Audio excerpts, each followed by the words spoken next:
Yo, what's going on YouTube? Sin City Guns here out in Las Vegas. Got a couple of new toys here. Did a video on this one a few months ago. This is the Larry Vickers Special Edition Glock 17 with the Flat Dark Earth RTF2 frame. And I had picked this one up when it came out. And I absolutely love it, man. I love this RTF2 frame. So I had gotten word that they were coming out with some gray ones, and I decided to go ahead and pick up the 17 and the 19 in gray, just because I love this this frame so much. I really just can't get enough of this frame, man. I just love the grip. This texture is just awesome, man. I really like it. My everyday carry gun is a Gen 2 Glock 19, and I have some rubberized grip tape on that. But I really like this grip. So I've decided that every single time they come out with this special edition RTF2 frame, I'm gonna go ahead and pick it up.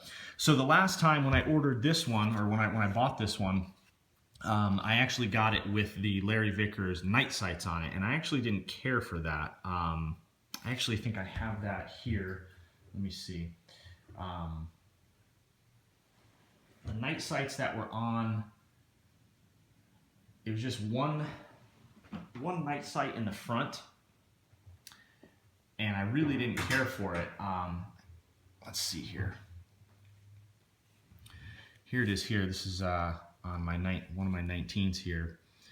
So I pulled it off the 17, I put it on this. So it's blacked out rear, and these Larry Vickers Special Edition sights are made by Wilson Combat.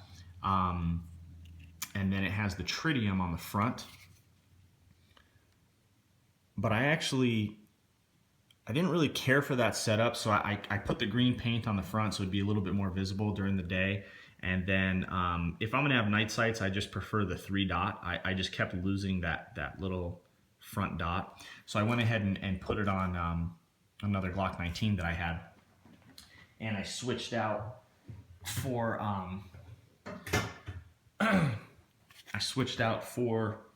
the Warren Tactical Savigny sights that I like running on everything with the fiber optic front. So this time around, I went ahead and got these with the fiber optic front. Now, I do still like the Warren Tactical better. I like the rear notch on the Warren Tactical. It's a little wider, and I just like how it's just plain black on the back. This little U on these Larry Vickers ones kind of just messes with me a little bit. I don't know if my brain is looking at that and processing that information as well, but it seems that I'm not as quick with these sights. And then also the front post on these Larry Vickers Wilson Combat sights that come on this is a little bit thicker. I don't know the thickness, I'm not exactly sure.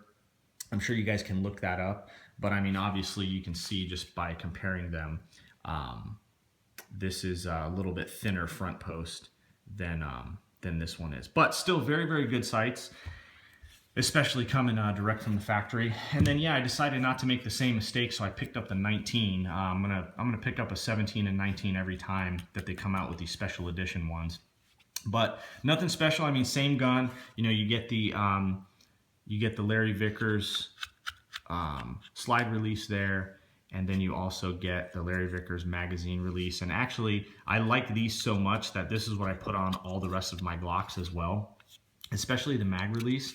It's a lot more positive, and it's a lot easier to hit than the stock one, but it's not so pronounced like the extended Glock mag releases that I had run in the past. Actually, I had a problem with my carry gun. I had an extended magazine release, and I usually carry a strong side hip.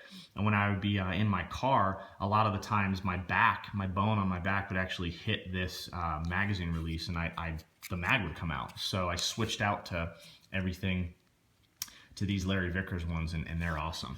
So there it is, gray frame, RTF2 Glock 19. Oh, that's the other thing. These new special edition Vickers ones, they come with this plug here, and it's a takedown tool. So I actually don't really care for this. I put it in for demonstration purposes for the videos, but I take these out. I prefer not to have it. But it's a takedown tool in case you got to take down any of these pins. I did try and use it when I first got it, because actually when these come, when you buy them at the gun store, unless the gun store does it themselves, they don't come from Glock and Larry Vickers or whatever with these components on them. So you have to put on the Larry Vickers slide stop, you have to put on the Larry Vickers magazine release, and you have to put on the base pads. They just kind of come in a bag in the Glock case. So you have to switch all that stuff out yourself. So I tried to use this takedown pin for that on my 17, and I actually bent it a little bit on my 17. If I can get it out here, it's kind of tight, but I don't know if you can see that, but it actually bent a little bit, or maybe it was the 19 that I bent. Yeah, it's the 19 that I bent. You can see it's bent down just a little bit, because these pins were just so tight on the gun. So I think maybe just has to wear out a little bit and loosen up a little bit. But that's what it's supposed to be for there. I also tried to switch out. I also tried to use it when I switched out the mag releases, but it's actually not long enough to reach down there. I thought it was going to be long enough to reach. I mean, you can barely just get the tip on it, but you'll see it's so deep in there, you actually can't get enough leverage on this, so it's not long enough for that. I wish it was, if they would have made it just a little bit longer. I don't know if they can with the length of the grip or not, but I would have liked to have seen that. But I guess it's, if you're going to take this gun into the field, I guess it's better to have it than not. The one thing that I did notice is that when I was doing, some drills and speed reloads and stuff like that, I'm not quite as fluid with this. I don't know if, it's just kind of getting in the way versus if I'm doing it without it, coming up here for a quick reload, try and do this behind the camera, but it seems a little bit easier for me to get it in without that grip plug. Whereas on this, I was having some trouble at the range. I was kind of hitting that a little bit, and it just doesn't feed it in as much as I would like. If I was going to actually carry this grip plug a lot, what I would probably do is I'd probably file this down to make more of an angle. I'd want that to be angled right there to actually help feed the magazine in, similar to how this is angled already on a Glock. You see it kind of has that angle there. So that's just one little thing that I noticed, but still kind of cool to have. But there it is. Yeah, I mean, not much difference. I like the colors. It seems like all of my guns nowadays are black, so I'm a really, really big proponent of buying any gun that's not black. So I really like the look of this gray frame. One other thing. So on these ones, when they did these, it had a little LAV. See if I can get this to focus. Sorry about that. After the serial number for Larry Vickers. But I noticed on these ones, it does not have that. So it's just BAT, and then there's nothing after the number. And this one, same thing. So they went away from the special Larry Vickers serial number for whatever reason. I don't know what that has to do with anything, but very good guns.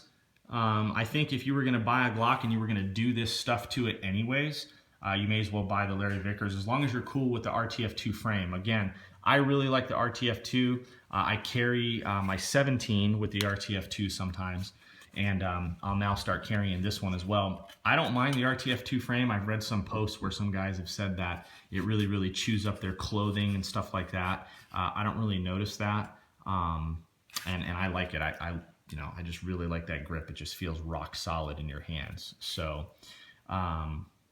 yeah, there they are, man. Really cool guns. I'll put them down here and get a good look at them.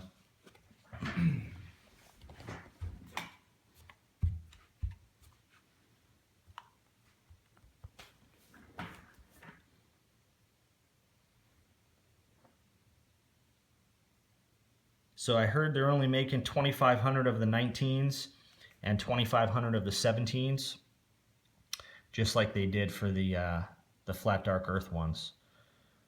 So go pick them up. I don't know what color they're going to do next, but I'll probably pick them up. I don't think you can ever have too many Glock 19s and Glock 17s around.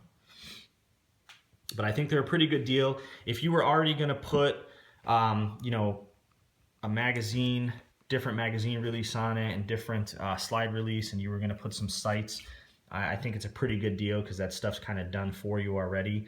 The price I got these for was, I think, $650. I think I got this one a little cheaper when it came out. I think I got this one for around $630, but I could be mistaken. Maybe I paid more for this one. Maybe I paid $680 for this one and $650 for these. I can't remember. But I think it's fairly priced, especially in relation to a normal Gen 3 Glock after you buy aftermarket sights and things like that. Considering that it comes with all of that stuff. I know, you know, the Warren Tactical Savigny sights that I get, I mean, those things are, you know, between $80 and $100 depending on if they're on sale or not somewhere. So I think it's definitely a pretty good deal versus buying a stock one and then putting all this stuff on it. So there you go. Larry Vickers Special Edition Gray Glock 19 and Glock 17. Sin City Guns. Thanks for watching. You guys shoot straight.